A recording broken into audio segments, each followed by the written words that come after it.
هیچ کدوم از مسافران این پرواز فکرش رو نمی کردن که این آخرین پرواز زندگیشون باشه. فقط 20 دقیقه بعد از بلند شدن، هواپیما در اوج آسمان ناگهان از هم متلاشی شد، بدون هیچ هشدار قبلی یا تماس اضطراری. تکه‌های هواپیما کیلومترها دورتر روی دریا پخش شده بودند. نه بمب، نه طوفان و نه حتی اشتباه خلبان. هیچ کدوم علت این فاجعه مرگبار نبود. علت اون اشتباهی بود که 22 سال مثل یک بمب ساعتی در دل این هواپیما پنهان شده بود.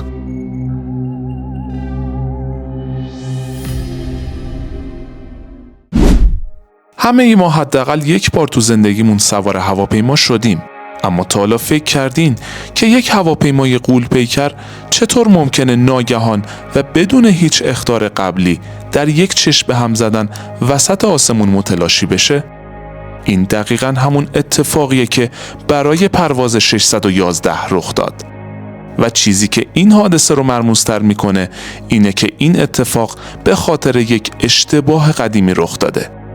اشتباهی که 22 سال قبلتر بدون اینکه کسی متوجه بشه حکم مرگ صدها نفر رو امضا میکنه.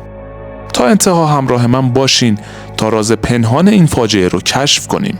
احتمالاً بعد از دیدن این ویدیو با شک بیشتری مسافرت با هواپیما رو انتخاب میکنید. 25 می 2002 پرواز 611 خطوط هوایی چین قرار بود از تایوان بلند بشه و 1.5 ساعت بعد در هنگ کنگ به زمین بشینه. هواپیمای مورد استفاده یک بوئینگ 747 بود. هواپیمایی که قرار بود بعد از این سفر به یک شرکت تایلندی فروخته بشه. معامله‌ای که هیچ وقت انجام نشد. خدمه این پرواز با داشتن 10,000 ساعت تجربه پرواز در کارنامه خودشون از مهارت و تخصص بالایی در هدایت این نوع هواپیما برخوردار بودند. مسافران یکی یکی سوار هواپیما شدند. مهمانداران آخرین بررسی‌ها و توصیه‌ها رو انجام دادند. همه چیز برای یک پرواز معمولی آماده بود. در ساعت 3:07 بعد از ظهر هواپیما از زمین بلند شد. به آرومی اوج گرفت و در دل آسمان ناپدید شد. لحظات با آرامش سپری می شد. هیچ کس نمی دونست که این هواپیما هرگز به مقصد نمی رسه. تقریباً 20 دقیقه از پرواز میگذره. برج مراقبت با آرامش کامل در حال رصد وضعیت پرواز هاست که ناگهان اتفاق عجیبی میفته. یکی از کارکنان برج مراقبت چیز عجیب و هولناکی رو میبینه. پرواز 611 از صفحه رادار محو میشه بدون هیچ هشدار یا تماسی. همه شوکه شده بودن. چه اتفاقی افتاده بود؟ برج مراقبت تلاش کرد با هواپیما ارتباط برقرار کنه، اما جوابی دریافت نکرد. انگار این هواپیما کلاً ناپدید شده بود. در حالی که کلی خانواده در مقصد منتظر فرود هواپیما بودن، یک خبر وحشتناک منتشر شد. اما قبل از اینکه ادامه بدیم ازتون میخوام لطفاً این ویدیو رو لایک کنید. مقامات اعلام کردند که پرواز 611 به احتمال زیاد دچار حادثه شده. تیم‌های جستجو و نجات به محل احتمالی حادثه اعزام شدند. چند ساعتی گذشت تا اینکه گزارش‌های عجیبی از سواحل تایوان رسید. ماهیگیرها میگفتند که تکه‌هایی از هواپیما رو دیدن که روی دریا شناوره. مردم محلی هم قطعات بزرگی رو میدیدن که از آسمان سقوط میکرده. وقتی تیم‌های نجات به محل رسیدن، شواهدی که پیدا کردن چیزی نبود که انتظارش رو داشتن. لاشه‌های هواپیما در یک منطقه وسیعی پخش شده بود. انگار هواپیما قبل از برخورد با آب از هم پاشیده بود. مرز وحشتناکی اجساد تعدادی از مسافران روی دریا شناور بود و احتمالاً کسی نتونسته بود جون سالم به در ببره. اما هنوز علت اصلی این فاجعه ناشناخته بود. بنابراین بازرسانی از تایوان همراه با تیم‌هایی از آمریکا و شرکت بوئینگ دور هم جمع شدند تا بفهمند علت اصلی این سانحه چی بوده. بعد از هفته‌ها جستجو، بازرسان به مهمترین مدرکی که میتونستن پیدا کنن رسیدن. جعبه سیاه پرواز 611. اما اینجا بود که معما عجیب تر شد. جعبه سیاه هواپیما هیچ نشونه‌ای از نقص فنی، مشکل در موتور یا تماس اضطراری ثبت نکرده بود. پس چه اتفاقی افتاده بود؟ چرا این هواپیما ناگهان در آسمان متلاشی شد؟ از اونجایی که جعبه سیاه هواپیما اطلاعات به درد بخوری نمیداد، بازرسان چاره‌ای نداشتند جز اینکه برن سراغ لاشه هواپیما تا بلکه نشونه‌ای یا چیزی از مثلا یک انفجار یا مشکل پیدا کنند. بعد از تحلیل دقیق قطعات هواپیما، بالاخره علت اصلی سانحه کشف شد. اونها متوجه یک ترک بزرگ در بدنه هواپیما شدند. بازرسان سوابق هواپیما رو بررسی کردند تا بفهمن این ترک چطوری به وجود اومده. در نهایت اونها متوجه شدند 22 سال پیش، یعنی در سال 1980، این هواپیما دچار حادثه شده بود و طی اون دم هواپیما هنگام فرود به زمین برخورد میکنه و ترک کوچیکی در بدنه هواپیما ایجاد میشه.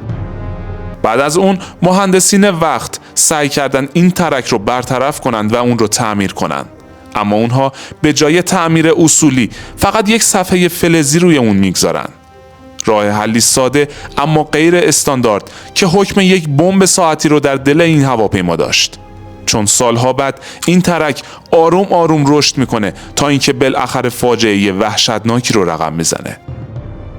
در روز حادثه، در حالی که هواپیما در ارتفاع 35,000 پایی قرار داشت، در مسیری آروم و بی دردسر در حال پرواز بود. هیچ نشونه‌ای از خطر وجود نداشت. اما در بدنه هواپیما در نقطه‌ای پنهان یک تهدید بزرگ قرار گرفته بود. ترک کوچیکی که سالها پیش ایجاد شده بود، حالا زیر فشار مداوم پروازها آروم آروم گسترده تر شده بود. در ظاهر همه چیز عادی، اما فلز دیگه توان مقاومت نداشت و لحظه فروپاشی نزدیک بود.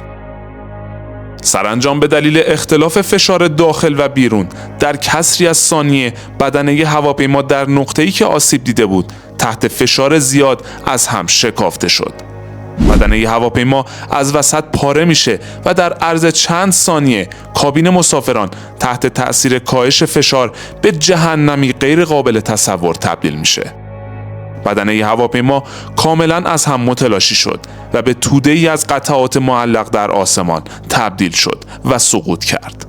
225 مسافر و خدمه این هواپیما در یک چشم به هم زدن کشته شدند. از بین قربانیان تنها بقایای 175 نفر کشف و شناسایی شد. اجساد هیچ نشونه‌ای از سوختگی و آتش سوزی نداشتند و اکثراً دست نخورده باقی مونده بودند، ولی دچار شکستگی شدید استخوان‌های جمجمه، لگن و پاها شده بودند. این اولین باری نبود که یک بوئینگ 747 به دلیل تعمیر غیر استاندارد دچار حادثه میشه.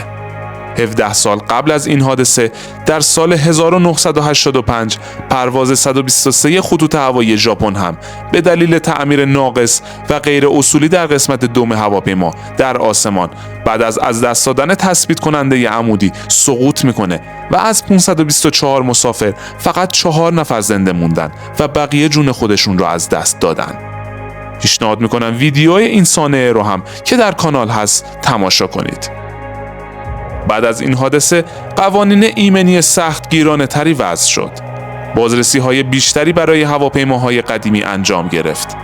دیگه هیچ تعمیر غیر استانداردی قابل قبول نبود و هر ترکی یا آسیبی باید جدی گرفته می شد.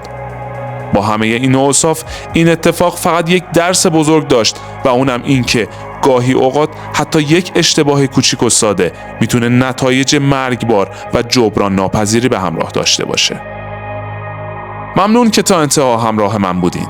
برای دیدن ویدیوهای جذاب بیشتر کانال رو سابسکرایب و زنگوله رو هم بزنید.